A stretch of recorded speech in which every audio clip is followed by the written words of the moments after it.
Qui n'a jamais rêvé d'être romain? De se faufiler sur un scooter entre les témoins de l'histoire et du temps? De s'enfoncer dans la cacophonie d'une circulation qu'un chef d'orchestre à casque blanc tente de diriger à coups de sifflet avec ce sens unique de l'humour et du spectacle? De déambuler dans la douceur du matin? De se poser avec un savoureux ristretto, un cornetto, un cappuccino? De partager des moments de simplicité avec des amis de comptoir qui n'ont pas besoin de se connaître pour être ensemble.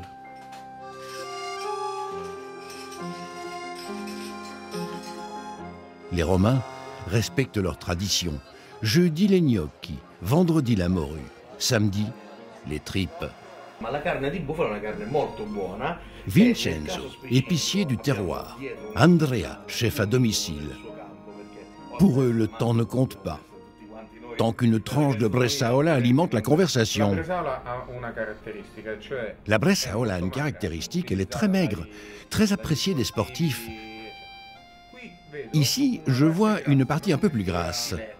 Ah oui, ça c'est la partie du filet qui adoucit la viande, la rend plus plaisante à déguster, lui donne une bonne consistance et augmente encore le plaisir en bouche.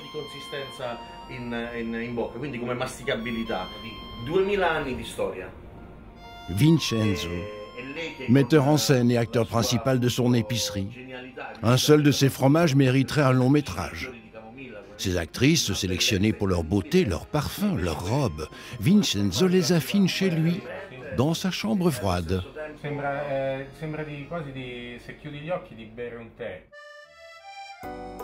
Santa Maria di Trastevere.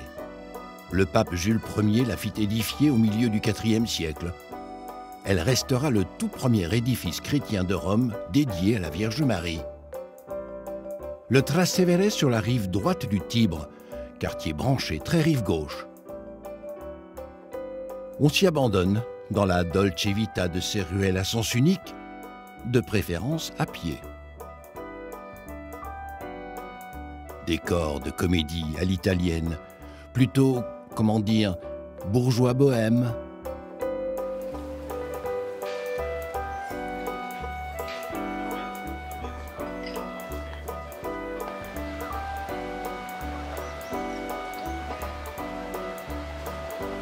Dans le Trastevere, la nonchalance reflète bien l'apparente désinvolture des Romains. Sans doute est-ce la meilleure manière pour eux de cohabiter avec tant de beauté.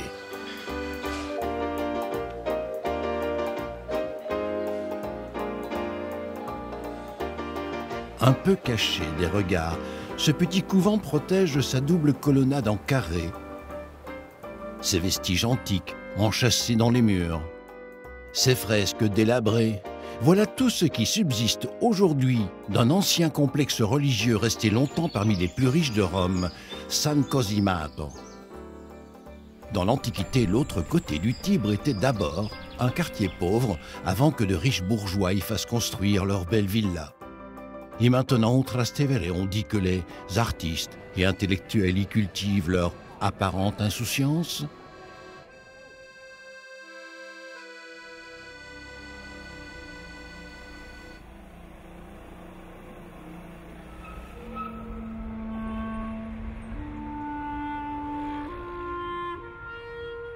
Rome serait-elle douée d'une vertu si particulière pour avoir inspiré autant d'idées, de créations, d'œuvres immortelles, autant d'artistes, de peintres, de sculpteurs, d'écrivains, de poètes? Ces graffitis éphémères offerts à la rue dans les quartiers périphériques de Rome, ils finiront par s'effacer avec le temps. Mais peut-être entreront-ils un jour avec leur créateur dans les musées d'art moderne. Derrière cette façade improbable se cache un univers clos, une sorte de ghetto familial, refermé sur lui-même, ouvert sur le port fluvial romain à proximité des anciens abattoirs du Testaccio, reconvertis pour la plupart en galeries d'art.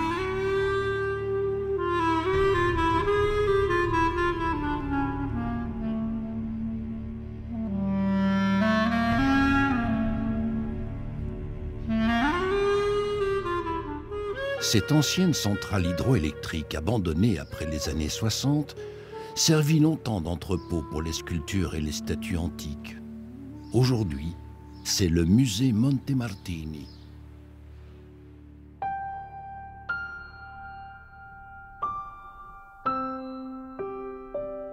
Ainsi, entre les vieux générateurs et les turbines, l'art post-industriel a épousé l'art antique et Montemartini est aujourd'hui le nouvel écrin, extension des musées du Capitole.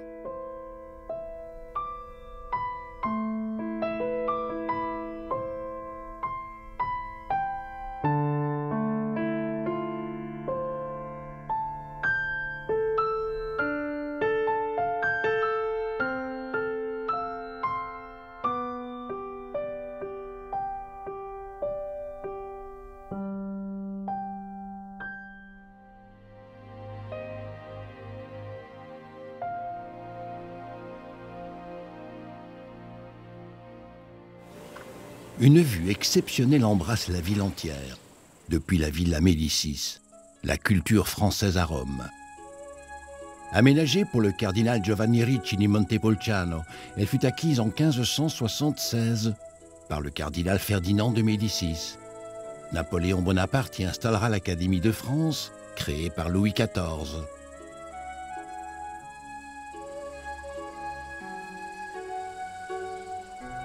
7 hectares de jardins plantés de pins centenaires, de cyprès et d'œuvres d'art.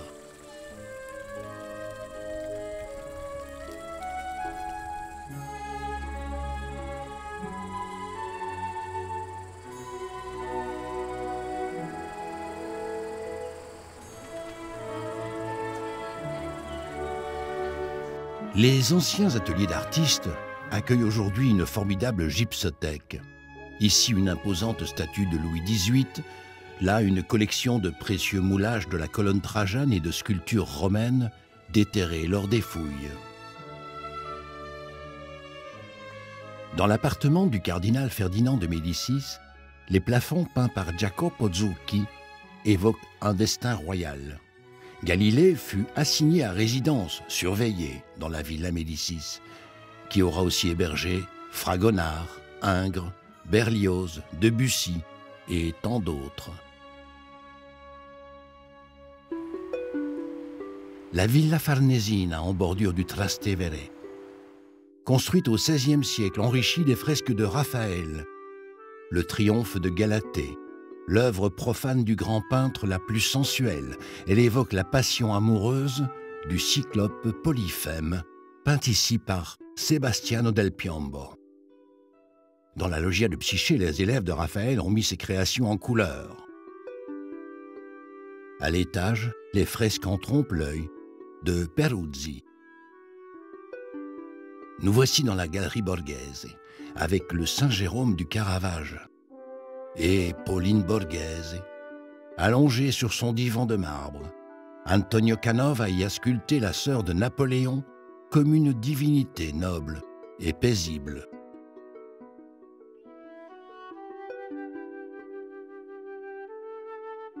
Près de 2 siècles auparavant, le Bernin, à peine âgé de 25 ans, s'est inspiré de son propre visage pour tailler dans le marbre l'expression de David contractée par l'effort.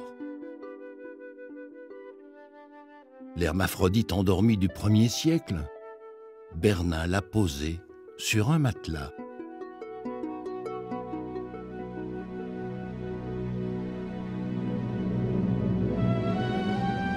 Bernin, toujours lui, le rapt de Proserpine, torsion des corps, fougue des figures. Et puis Daphné se métamorphose en laurier pour échapper au dieu de la lumière. Et comme dans les métamorphoses d'Ovide, la main d'Apollon sent le battement du cœur sous le végétal qui recouvre le corps de la nymphe.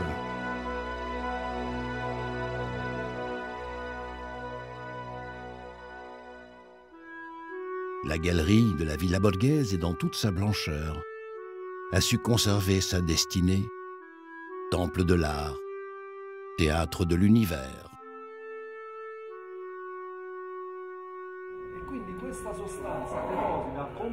Les ateliers de restauration des œuvres d'art dans les musées du Vatican l'un des lieux de Rome sans doute parmi les plus inaccessibles au grand public.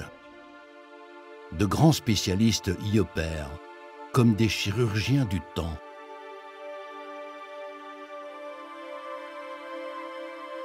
Ici, une sculpture datant du 1er siècle après Jésus-Christ représentant la fortune nécessite des soins minutieux indispensables à sa conservation.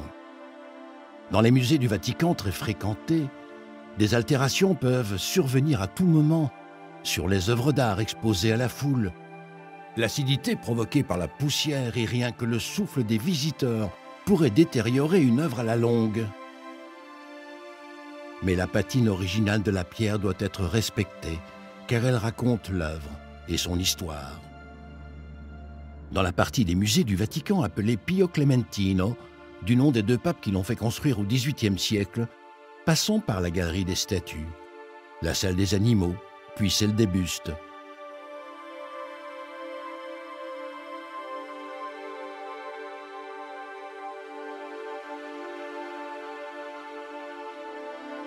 Persée, triomphant, l'une des œuvres majeures de Canova. La statue du fils de Zeus était à ce moment-là protégée des visiteurs, soutenue par un solide échafaudage pour une indispensable restauration. Andrea Felice a été chargé du nettoyage et du polissage de cette peau en marbre blanc de Carrare sculptée en 1801. En fouillant dans les réserves du Vatican, Andrea retrouva par hasard la feuille de vigne originale, sculptée par Canova lui-même dans le même marbre. À cette époque, le pape avait exigé que l'on habillât toute forme de nudité par pudeur chrétienne. Cette pièce unique posée dans la paume de la main. Quel privilège! Andrea est le fils de celui qui réalisa les statues antiques pour tous les films de Federico Fellini. Canova, sculpteur vénitien, il fut le favori de Napoléon Bonaparte. On lui doit aussi les statues de 2 pugilistes très célèbres du 5e siècle avant Jésus-Christ, Creugas et Damoxénos. Et puis cette fameuse tête de Méduse, l'une des 3 gorgones, elle avait le pouvoir de changer les hommes en pierre. Il vidait à l'intérieur, par le sculpteur lui-même, le chignon volontairement décentré. Le bras de Persée pouvait ainsi la tenir suspendue. Sur le bas-relief de ce sarcophage du 2e siècle après Jésus-Christ, la technique de restauration est toute différente. Les pièces manquantes sont reconstituées en résine pour maintenir l'ensemble et l'équilibre.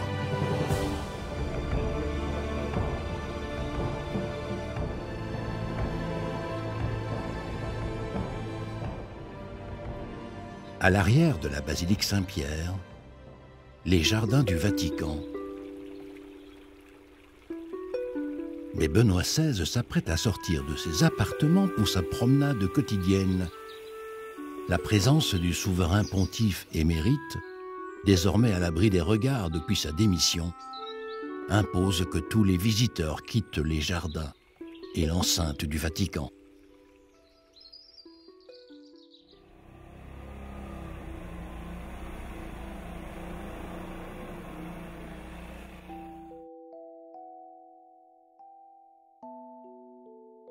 Lui aussi est restaurateur, mais d'un autre genre.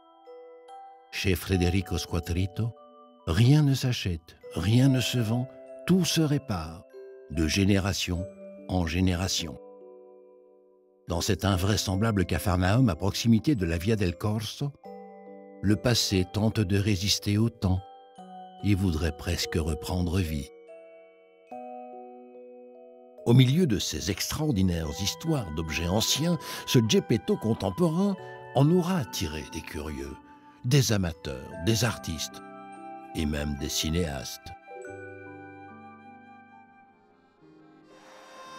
Un petit matin, devant la Galerie nationale d'art moderne de la Villa Borghese, un film est en tournage.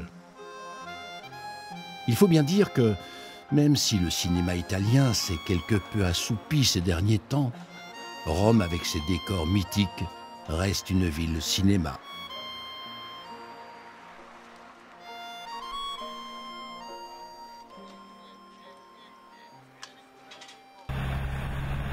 En 1994, le réalisateur Nanni Moretti recevait un prix à Cannes pour son journal intime, Caro Diario. Le long plan séquence à Vespa est entré dans l'histoire du cinéma italien. Il commence ici, dans le quartier de Garbatella, entre ces villettes construites dans les années 20 par les architectes du régime fasciste. Dans ce film, Nanni Moretti s'en allait jusqu'où fut assassiné en 1975 Pier Paolo Pasolini. L'univers rude et écorché du cinéaste s'est renforcé dans ses faubourgs de Rome au pied de la Torre del Fiscal. Dans ces quartiers populaires, ces borgate peuplées de jeunes ragazzi di vita, à la poésie sauvage, rugueuse et sans artifice.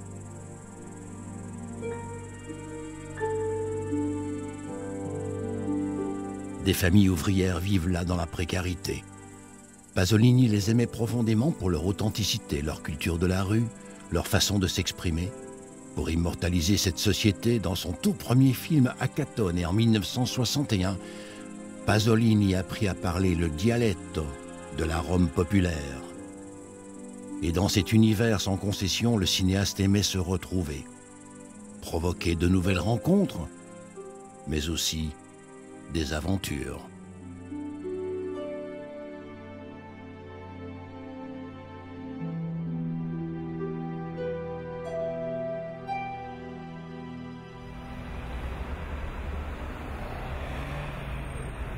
À l'est de la Villa Borghese, un coin de rue, un tout petit quartier qui compte parmi les lieux les plus insolites de Rome, Coppede.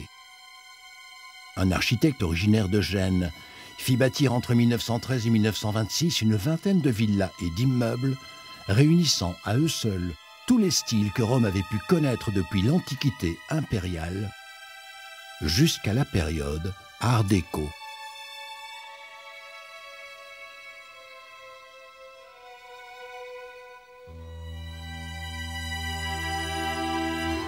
Coppede, c'est à la fois un incroyable pastiche de styles architecturaux, une atmosphère un peu fictive, une dimension fantastique, mais Coppede a aussi inspiré plus d'un film. Des metteurs en scène comme Dario Argento, qui y a tourné deux de ses plus célèbres films d'horreur, autour de la fontaine des grenouilles.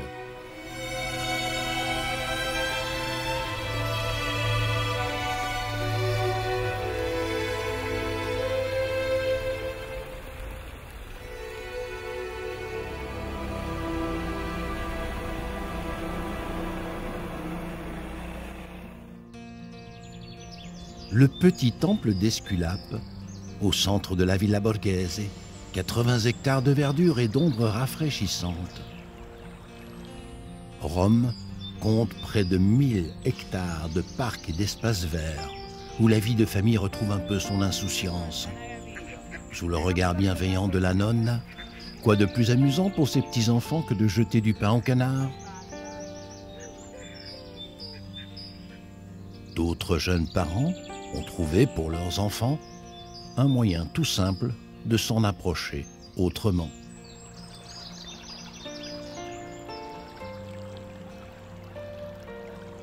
Ces voyageurs romantiques ont embarqué leurs confidences sur le plan d'eau. Cette lectrice plongée dans son livre et son histoire. Les amoureux, seuls au monde, s'abandonnent aux étreintes qui voudraient ne jamais finir. Les souvenirs ressurgissent. Les couples se reposent l'un de l'autre. Et certains spirituels y retrouvent leurs esprits.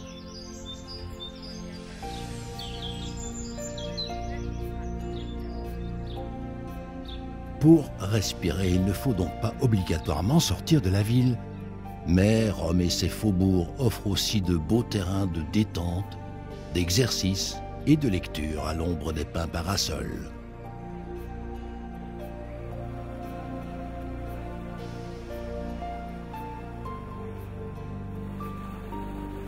Une grande partie de l'eau potable arrive encore à Rome par ces anciens aqueducs en provenance des Castelli Romani, Les Romains de l'Antiquité étaient déjà très conscients de la richesse de l'eau au temps de leur apogée. Ces gigantesques constructions démontrent encore aujourd'hui le génie d'une civilisation qui avait compris son importance. Ils bâtirent 11 aqueducs. La plupart ont été vandalisés ou détruits. Mais 2 millénaires plus tard, il en reste encore, qui jouent un rôle primordial dans l'acheminement de l'eau vers la ville. L'aqueduc de l'Aqua Virgo, construit en 19 après Jésus-Christ au temps de l'empereur Octave Auguste, transporte l'eau de source sur 20 km de long jusqu'à l'entrée de la ville. L'or bleu est ensuite acheminé par des conduites souterraines jusqu'à ces petites fontaines, ces nasoni comme on les appelle, ces milliers de petits becs qui laissent s'écouler en permanence une eau précieuse, fraîche et potable.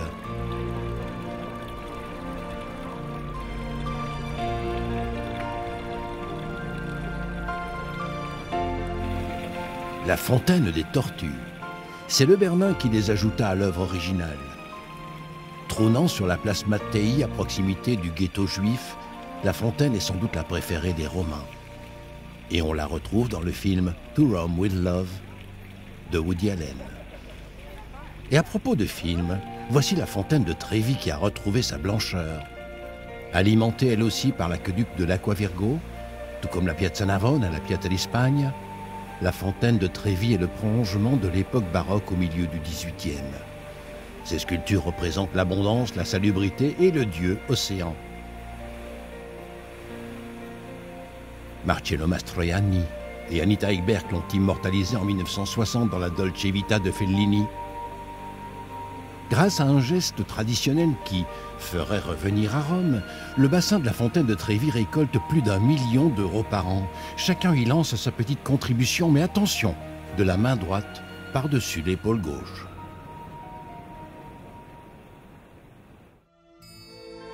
Sur les toits de Rome fleurissent en désordre antennes et tuiles aux nuances de rose, jaune et ocre. Jusqu'au XVIIe siècle, aucun bâtiment ne pouvait s'élever plus haut que le sommet de la basilique Saint-Pierre. Ainsi, Rome est restée une capitale horizontale. Mais les architectes ont tout de même pu exploiter les vestiges de l'Antiquité, comme ce temple d'Adrien aujourd'hui devenu palais de la Bourse Piazza di Pietra.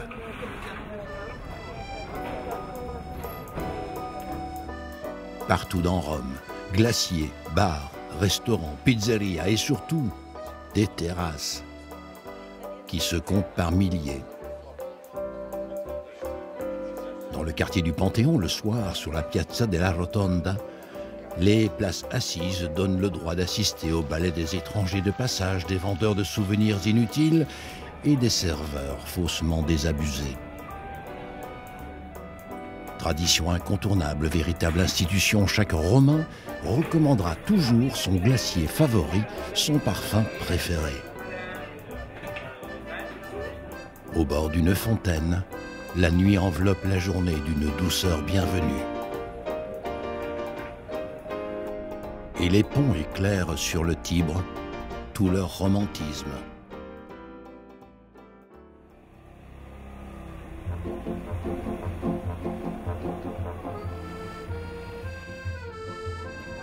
Colosse de Rome, le Colisée est son vestige emblématique.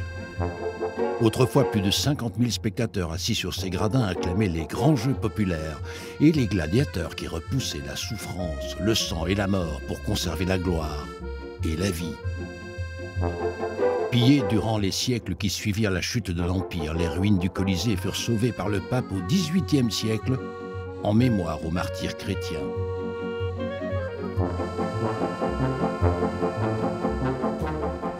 Tout aussi grandiose, culminant jusqu'à 30 mètres de hauteur, les thermes de Caracalla figurent parmi les plus grands et les mieux conservés de l'Antiquité.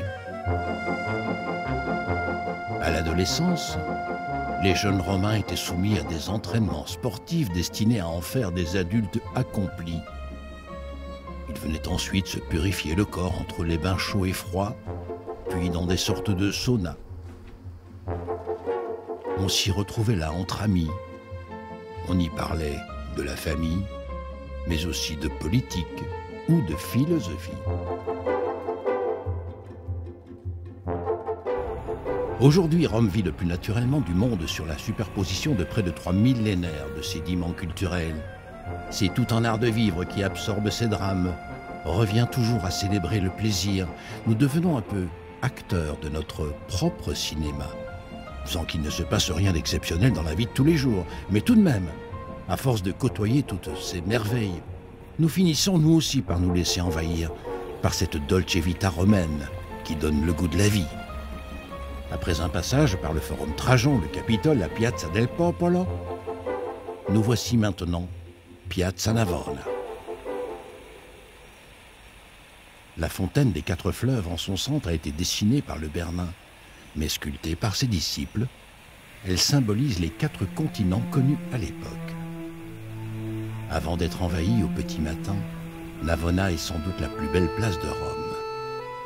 2 fontaines extérieures balisent le tout premier stade d'athlétisme de la Rome antique, enfoui à quelques centimètres sous cette place qui en a conservé la forme exacte.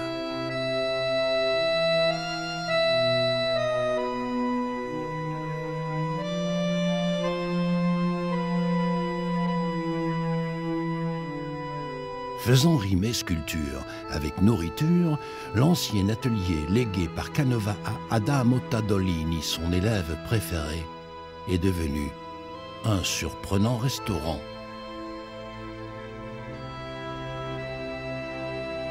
Entre le Panthéon et la Piazza Navona, l'église nationale des Français de Rome, la Chiesa San Luigi dei Francesi, abrite une œuvre des plus célèbres, un cycle de peinture ornant la chapelle Contarelli, évoquant la vie de Saint Matthieu, un brillant clair-obscur du Caravage.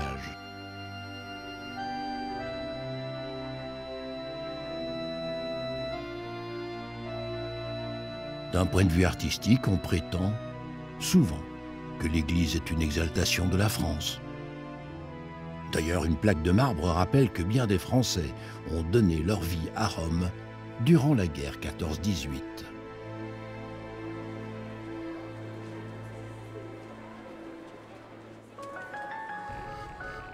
Trinité des Monts, autre église française de Rome, et le petit Montmartre romain où l'on vient s'offrir au fusain d'un artiste contemporain. La Piazza d'Espagne, en bas des 135 marches rendues célèbres par Audrey Hepburn et Gregory Peck dans Vacances romaines. Et à leur pied, la Barcaccia, commandée au père Bernini et achevée par son fils, le Bernin.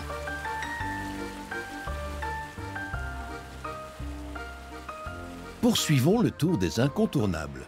Ici, l'exploitation touristique est au centre de toutes les préoccupations. Et là, les Romains n'ont peur de rien, ni du ridicule.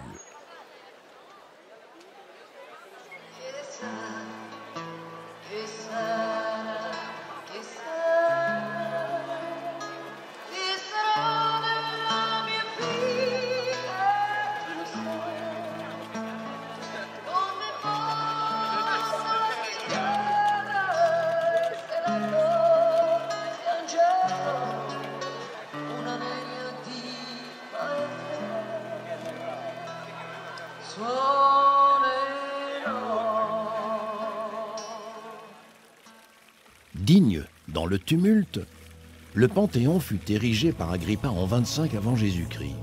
Il connut sa forme circulaire définitive sous Adrien un siècle et demi plus tard.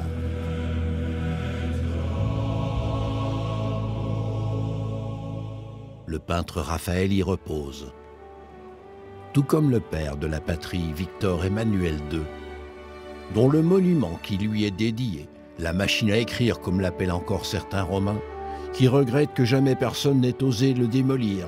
Ce gâteau à la crème, autre appellation ironique, fut terminé en 1911 après un chantier de construction qui dura plus de 25 ans.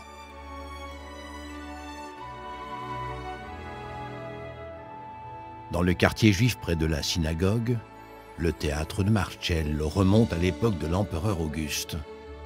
Incorporé au palais des Orsini au XVIe siècle, ces arcades inférieures furent occupées par de modestes ateliers qui continuent aujourd'hui à inspirer les artistes.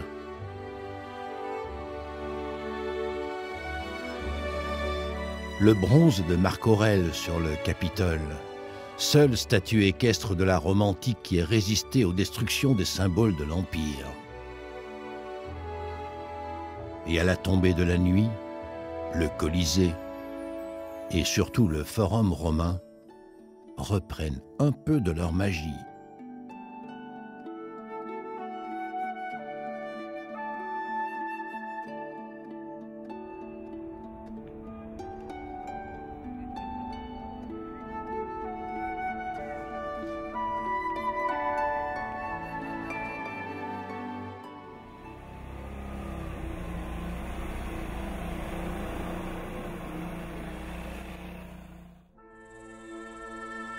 Dans l'Antiquité, Rome interdisait que l'on enterrât ses morts dans son enceinte sacrée.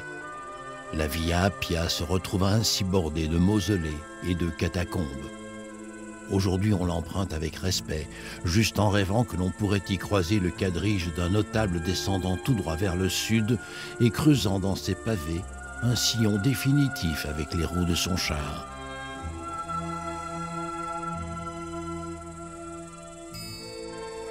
La Villa Hadrien. Celui que l'on appelait l'empereur voyageur l'avait conçu à l'image de son empire. Cariatide et Amazone encerclent le grand miroir d'eau. Grande admiratrice de l'empereur, Marguerite Yourcenar écrivit son roman philosophico-historique « Mémoire d'Hadrien », classé parmi les 100 plus grands livres de tous les temps. Tivoli, la Villa d'Este, à 30 km de Rome. Inspirée de la Villa Hadrien, elle fut aménagée au XVIe siècle par le cardinal Hippolyte d'Este. Une succession de fontaines et de jaillissements en terrasse. Des jeux d'eau qui représentaient une innovation technique incroyable pour l'époque, jouant sur le principe de gravité sans aucun autre mécanisme.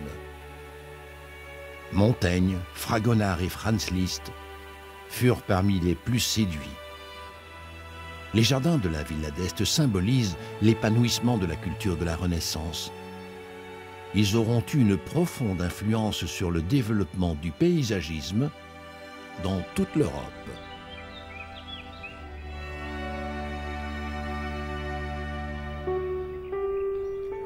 Le petit village d'altitude de Castel Gandolfo dans les Castelli Romani, établi sur la crête du lac volcanique d'Albano, dans une superbe région viticole, connue pour y abriter le palais pontifical d'été Vatican II, comme le nommait Jean-Paul II. L'ancien palais de l'empereur Domitien fut d'abord l'une des plus célèbres villas de l'Antiquité. Aujourd'hui, les villas pontificales sont les résidences estivales réservées aux souverains pontifes. Le domaine s'étend sur 55 hectares et appartient à l'État du Vatican. Ces plantations, ces parterres extraordinaires, sont entretenus par une armée de jardiniers qui, comme de bons anges gardiens, préparaient alors la visite du pape François, annoncée dans les prochaines heures. Comme celle du paradis ouvront les portes du jardin des papes. Tous les souverains pontifes sont venus se recueillir devant elle, s'agenouiller à ses pieds, prier cette Vierge Marie pour trouver à travers elle inspiration et réconfort. Vestige de la grandeur impériale, voici le Crypto Portico sur 300 mètres de long, 1000 pas que l'empereur Domitien parcourait quotidiennement pour ses promenades digestives, à l'abri de la chaleur et du soleil. Le pape François, qui s'est rendu une fois à Castel Gandolfo, n'y a jamais séjourné, préférant travailler au Vatican que dans ce cadre trop luxueux pour lui. Depuis le printemps 2014, il a ouvert ses jardins au public. Ainsi, les voies du Seigneur ne sont plus impénétrables.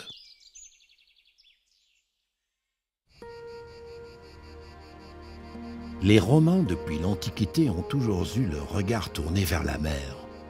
Le port d'Ostie leur ouvrait les voies navigables vers le bassin méditerranéen. Ostia Antica, à 28 km au sud de Rome, conserva ses secrets enfouis sous les sables durant plusieurs siècles. Aujourd'hui, le site nous offre ses vestiges au grand jour, avec un sentiment de calme et d'espace contrastant avec l'effervescence que l'on imagine du temps où il était le port militaire et maritime de l'Empire romain. Les archéologues pensent même que Ostia Antica pourrait être bien plus vaste que Pompéi.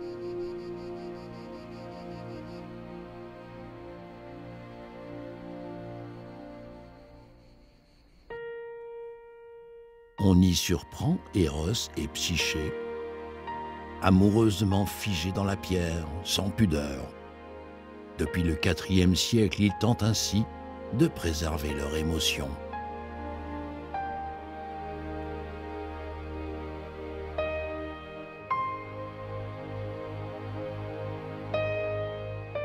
Ces fresques, exposées à la lumière du jour, ont été miraculeusement conservées.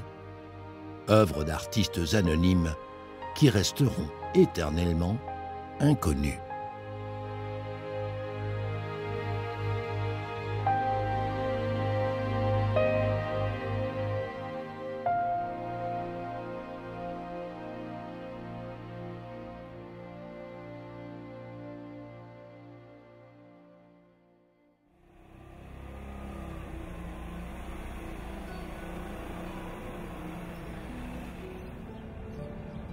Une frontière spirituelle sépare l'Italie de l'État du Vatican.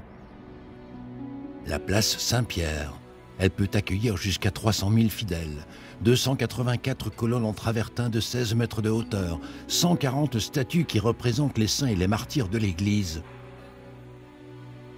Mais que font-elles donc ainsi enveloppées dans ces filets? Et pourquoi cette partie de colonnade enserrée dans des échafaudages? La restauration de la colonnade conçue par le Bernin allait bientôt prendre fin, un chantier pharaonique placé sous la direction d'un Belge, Guy Devreux, directeur du laboratoire scientifique des musées du Vatican. Une mission extrêmement délicate. Nous avons décidé de réaliser d'abord et avant tout un chantier pilote. On a pris une tranche de la colonnade de haut en bas, et sur cette tranche de la colonnade qui fait quand même énormément de mètres carrés, si on considère que l'ensemble de la colonnade fait 45 000 mètres carrés, sur cette tranche on a travaillé pendant 8 mois, toute une série d'experts de différentes catégories, des historiens, des chercheurs, des restaurateurs et des architectes, sans parler aussi des ingénieurs pour les problèmes structurels. Toutes ces personnes ensemble ont travaillé à comprendre quel était l'état de santé de la colonnade. Vous voyez ici sur cet exemple une colonne très noire, elle est sombre ainsi parce qu'elle était victime de la pollution et du temps qui s'est déposé dessus, mais le temps n'est pas forcément positif, le temps peut être négatif. La pollution amène toute une série de produits qui sont un apport d'acidité sur une surface qui est très sensible à l'acidité, et donc il faut éliminer toutes ces contraintes, tous ces produits négatifs pour l'œuvre elle-même. Le travail fit appel aux plus raffinés des collaborateurs du Vatican. Beaucoup de femmes d'ailleurs, méticuleuses, maniant délicatement le couteau avec des gestes précis, utilisant exclusivement des pigments naturels mélangés à l'eau claire, des sables aux nuances minérales provenant du monde entier. Elles réparent les marques du temps. Alors là, notre travail, c'est justement celui d'enlever tout ce qui recouvre l'original pour le remettre en valeur, cela dit tout en gardant une partie de ces bouchages quand ils se trouvent à l'intérieur, inutile de les enlever, ça reste un témoignage du temps sur l'œuvre en question. Le chantier de restauration de la place Saint-Pierre aura mobilisé plus d'une centaine de spécialistes et duré plus de 5 ans. Bernin avait tout compris en réalité en traitant ses œuvres de cette façon, cette pierre particulière typique de Rome et qui est pleine de concrétion, qui est pleine d'alvéolisation et de parties faites en chergées d'argile, a traité sa pierre de façon plus ou moins irrégulière et ainsi faisant il a rendu ses sculptures vivantes comme jamais.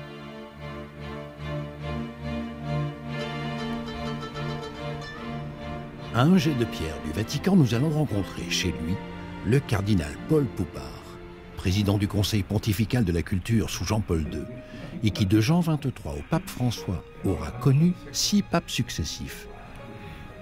En avant, vous avez la série incomplète de mes œuvres complètes,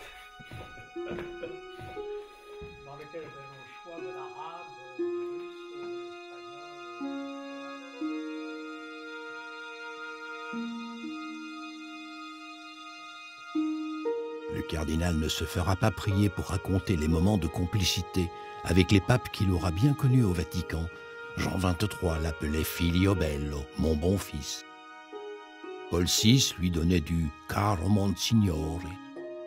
Sur Benoît XVI, il reste un peu plus réservé, mais il porte une affection et une tendresse toute particulière pour Jean-Paul II, qu'il se plaît à faire revivre, à sa manière. Alors, disait avec famille, alors, Éminence, monsieur le cardinal, d'où arrivez-vous? Très Saint-Père, je mets modestement, mais pas dans les vôtres. Ouais, et aussi vous les précédez. Vous faites bien, il savait que j'arrivais de Moscou, ce qui a été une de ses grandes. Nous n'avons aucun secret. Vous savez d'abord la définition des secrets du Vatican. Non, c'est ce que tout le monde sait à Rome, sauf le pape.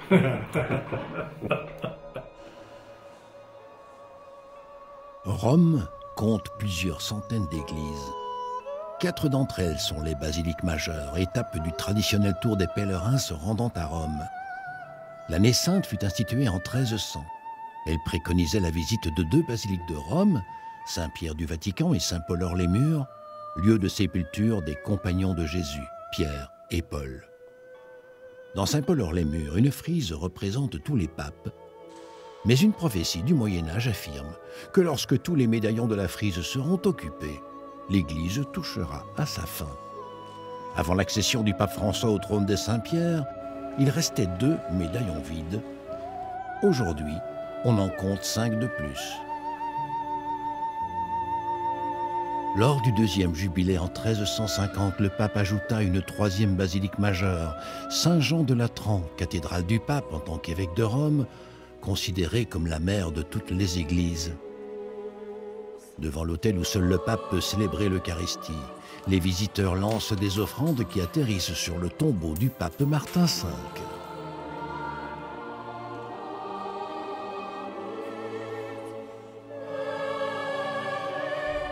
Après Saint-Jean de Latran, une 4e fut adjointe, Sainte Marie Majeure. Chacune de ces basiliques possède une porte sainte, solennellement ouverte par le pape au début de chaque année sainte, et puis refermée à la fin, jusqu'à la suivante.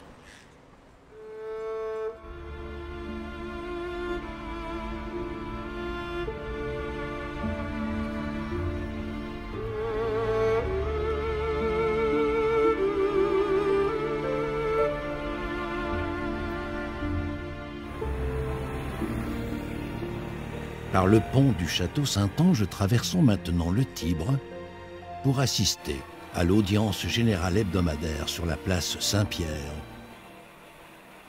Le pape François est attendu par une foule innombrable de pèlerins et de fidèles. Les plus déshérités font l'objet d'une attention particulière et se retrouvent généralement au premier rang. Il faudra plus d'une demi-heure à l'officiant de service pour citer chacune des délégations venues du monde entier, approcher le souverain pontife.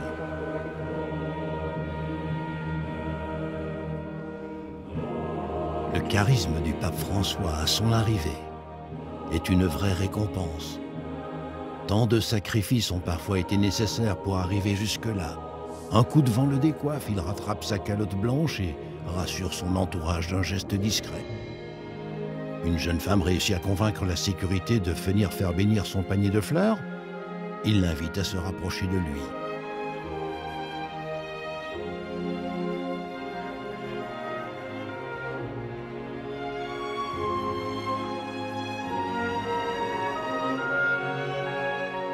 Avec naturel et simplicité, le pape François a imposé son style souriant. Ses gestes ne sont pas empruntés à sa fonction. Sa voiture n'est pas blindée. Il s'offre non pas en spectacle, mais en communion collective.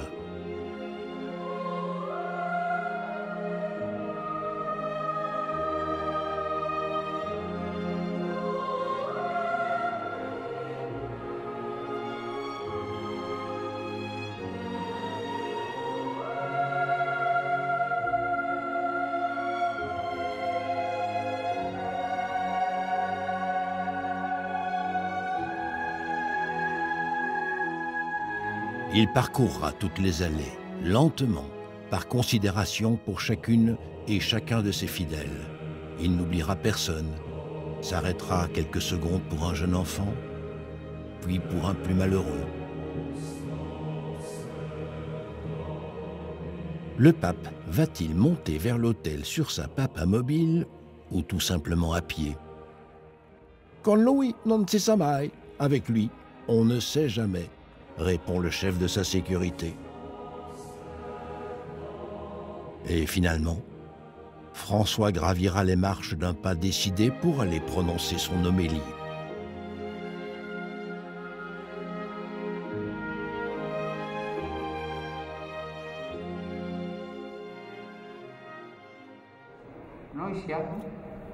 Nous formons un temple vivant et quand nous sommes ici tous réunis, tous ensemble, c'est l'Esprit Saint qui nous aide à faire grandir l'Église. Benedica Dio Onnipotente, Padre, Figlio e Spirito Santo. Amen. Viva il Papa!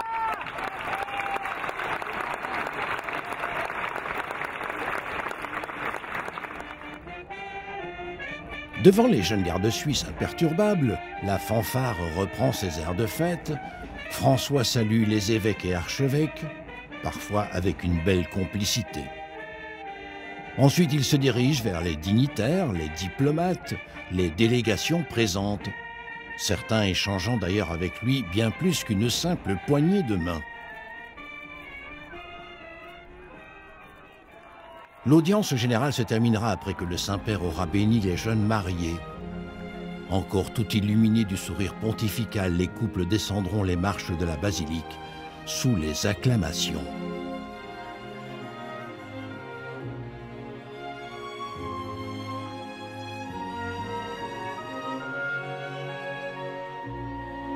Dans le cœur de la basilique Saint-Pierre, comme tous les 29 juin, la messe de la solennité des saints apôtres Pierre et Paul, les deux piliers de l'Église.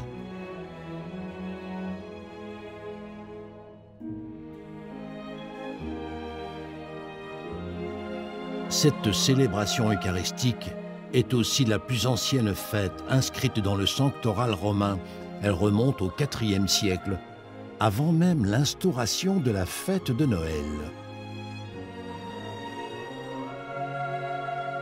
Et à cette occasion, le pape impose le pallium aux archevêques métropolitains, signe de la même charge partagée avec les autres évêques, en communion avec lui.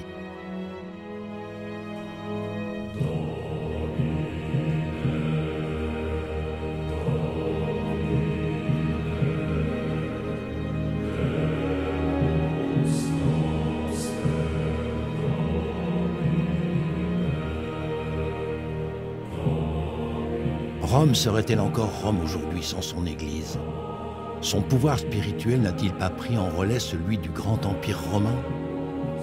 Rome, berceau de notre civilisation et de notre culture latine, règne sur le monde chrétien. Le pape François n'en serait-il pas son meilleur ambassadeur? De sa fenêtre, ses paroles touchent le monde entier. Cari fratelli e sorelle, buongiorno. Rome, ville éternelle, fidèle à elle-même, se prête à tout et accueille le monde entier. Mais Rome ne serait-elle pas aussi, secrètement, l'actrice principale de notre propre cinéma? Un parfum d'été, la chaleur des pavés gorgés de soleil, la fontaine rafraîchit le marché. Une Vespa promène des amoureux, une maman peine avec ses deux petits et son trop gros panier. Quelqu'un dit ciao bella bionda, cosa fai qui da sola? Conosco un bar qui vicino, ci prendiamo un cappuccino e tu mi racconterai perché sei qui. Non aver paura, in me puoi aver fiducia, stai tranquilla. Je souris, tous mes chemins me mènent